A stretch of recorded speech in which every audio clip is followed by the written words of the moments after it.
হচ্ছে কি ভাইরা, একদিন আমাদের একা আল্লাহর সামনে দাঁড়াতে হবে, ঠিক না? এই দুনিয়ার মারামারি মাতবরি সব শেষ হয়ে যাবে, যেখানে আল্লাহ ইনসাফ করবেন। আল্লাহ এক বান্দার ক্ষতি করে আর এক বান্দাকে জান্নাত দেবে না।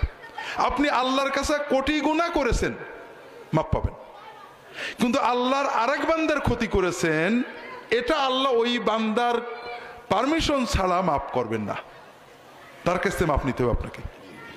কাজেই ভাইরা, এই যে আমরা এক গ্রুপ আর এক গ্রুপের, এক দল আর এক দলের, এক রাজনৈতিক দল আর এক ধর্মীয় দল আর এক ধর্মীয় দলের, এক ব্যক্তি আর এক ব্যক্তির নামে অগণিত কথা বলছি, এর 95% মিথ্যা, ডকুমেন্ট ছাড়া, মিথ্যাটার প্রমাণ।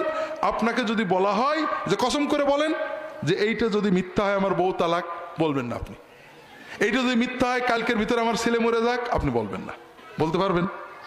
আর এইভাবে যেটা পারবেন না, আপনি নিশ্চিত আপনি আন্দাজে বলেছেন, আর আন্দাজে কথা বলাটাই হারাম। আল্লাহ কোরআনে নিজে এটা বলে দিয়েছেন, ইয়া আইয়ুহাল্লাযীনা আমানু ইজতানিবু কাসীরাম মিনায-যন্ন, হে মানুষেরা তোমরা অধিকাংশ সন্দেহ বাতিল করো, বর্জন করো। ফা ইন্না বা'দায-যন্নি ইসমু, ধারণা সন্দেহ এটা পাপ। আল্লাহ রাসূল সাল্লাল্লাহু আলাইহি ওয়াসাল্লাম বলে ইয়াকুম আয-যন্ন ফা ইন্নায-যন্না আকযাবুল হাদিস, সন্দেহ ধারণা মনের আন্দাজে কিছু বলো না, এটা সবচেয়ে মিথ্যা কথা।